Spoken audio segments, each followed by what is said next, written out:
लोकसभा चुनाव का पहला चरण और दूसरा चरण खत्म हो चुका है। लोकसभा चुनाव का तीसरे चरण का मतदान नजदीक है।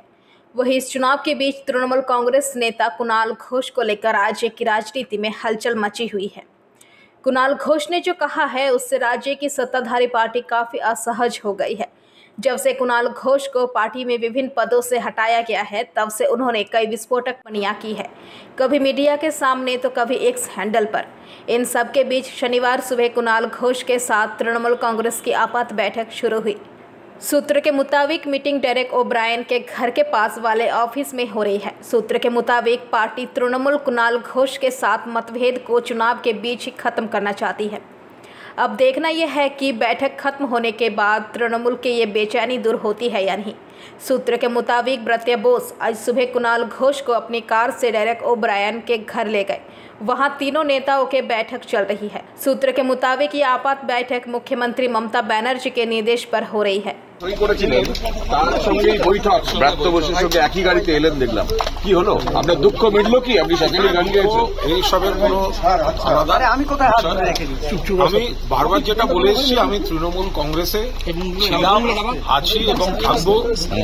আমার নেত্রী মমতা বন্দ্যোপাধ্যায়, আমার নেতা অভিষেক বন্দ্যোপাধ্যায়, মানে এটা একটা তৃণমূলের একটা পরিবারে আমি বারবার বলে এসেছি, আমার পদ থাক না থাক আমি কর্মী সমর্থক হয়েও আমি তৃণমূলেই থাকব। আমি আমাদের দলের বিশিষ্ট নেতা মন্ত্রী এবং ব্যক্তিগতভাবে বন্ধু ব্রাত্য বসু ওনার সঙ্গে এসেছিলাম। আমাদের দলের আর এক নেতা ডেরেক ওব্রায়নের কাছে কিছু কথা হয়েছে, সে বিষয়ে আমি বাইরে কোনো মন্তব্য করতে চাই না। এটুকু বলছি, যেটা বলে আসছিলাম সেটাই, অর্থাৎ তৃণমূলে ছিলাম, তৃণমূলে আছি এবং আমি তৃণমূলেই থাকবো।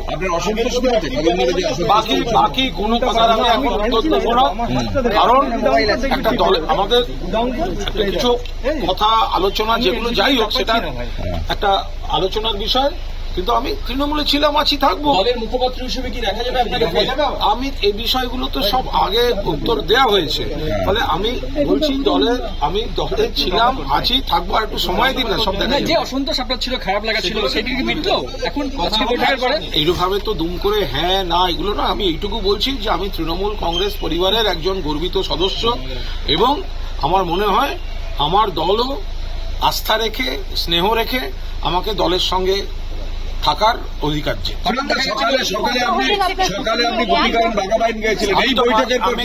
আমি মাঝে মাঝে বিভিন্ন ধরনের আগে গান ছিল, একটা ইয়ে ছিল, এক একটা গান এক এক সময় আনন্দ আকাশে বাতাসে শাখে শাখে পাখি ডাকে কত শোভা চারিপাশে। সত্য যদি তৃণমূল বুঝলো না,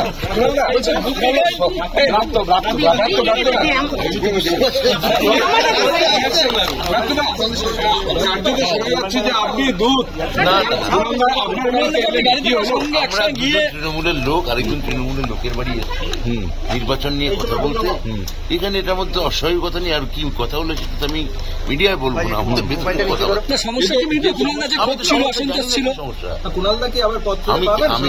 আমি এসব শুনুন, আমার যদি আপনাদের কথা যদি ঠিক হয় তাহলে আমার গায়ে যদি কোনো একটা অস্ত্রোপচার হয় বা যদি লিউকোপ্লাস লাগানো হয়, লাগানোর সঙ্গে সঙ্গে আপনারা বলছেন যে কখন ছাড়বে তো টাইম দিন না। দেখুন ক্ষত কি খুব গভীর ছিল তার মানে? কিন্তু যিনি সই করে সাধারণ সম্পাদক পদ থেকে সরালেন তার বাড়িতে বৈঠক, এটা তো অস্বাভাবিকই। সবাই বলতে পারবো না, আমায় ডাকা হয়েছে বেশ। হ্যাঁ, আমি বলতে পারবো। কুণালদার অসন্তোষ মিটেছে? আপনি যে নিয়ে এলেন গাড়ি করে, আমার পাশে কুণাল ঘোষ দাঁড়িয়ে আছে, আমি তো আমার দলের স্পোক্স পাচ্ছি। কিছু বিষয় ছিল সেগুলো আমরা কিছু আলোচনা হয়েছে। আমি আবার বারবার বলেছি এসব পদ এসব নিয়ে এগুলো সব গৌণ। মূল কথা হচ্ছে আস্থা, ভালোবাসা, সম্পর্ক, এগুলো হচ্ছে মূল জায়গা। আমি নেত্রী মমতা বন্দ্যোপাধ্যায়, সেনাপতি অভিষেক বন্দ্যোপাধ্যায়, আমি তৃণমূল পরিবারের একজন কর্মী সদস্য ছিলাম, আছি, থাকবো। বাকিটা সময়ের সঙ্গে দেখতে থাকবো। মমতা বন্দ্যোপাধ্যায়ের নেতৃত্বে অভিষেক বন্দ্যোপাধ্যায় সেনাপতিত্বে তৃণমূল একটি ঐক্যবদ্ধ পরিবার। এই নির্বাচনে আমরা দারুণ রেজাল্ট করব, তার রণকৌশল ঠিক করতে আমরা এখানে এসেছি। তাহলে কুণাল ঘোষকে সরিয়ে দেওয়া হলো কেন? এইসব তো আমি জানি। আমি তো কোনো চিঠি পাই, ও তো কোনো চিঠি পাইনি, আমি জানি। এখনো চিঠি পাননি? না না চিঠি পাইনি। আমার মনে হয় যে আপনারা তো মিটিং চলাকালীন বাইরে অপেক্ষা করলেন। আমার কাছে খবর আছে ঠিক 1:35-এ ডেরকো প্রায় এখান থেকে বেরোবে। ব্রতদা সন্দেশখালীর একটা ভিডিও ভাইরাল হয়েছে, শুভেন্দু অধিকারী পুরোটা সাজিয়েছিলেন এমনটা। বিকেল 5টায় আমার না, এটা আমাদের কাছে, আমি সেটা জানি না। হ্যাঁ, যাও কেন, কারণ আমার কাছে বিকেল 5টায় আমাদের নেতা অভিষেক বন্দ্যোপাধ্যায় ইনি আজকে প্রেস কনফারেন্স করবেন, তার আগে আমাদের এই জন্য এখন এই মুহূর্তে এটা বলা সমীচীন নয়। আমাদের উপরে একটা নিষেধাজ্ঞা, আমরা হয়তো কেউ থাকবো। ব্রতদা রাজ্যপাল কি পালিয়ে গেলেন? অভিষেক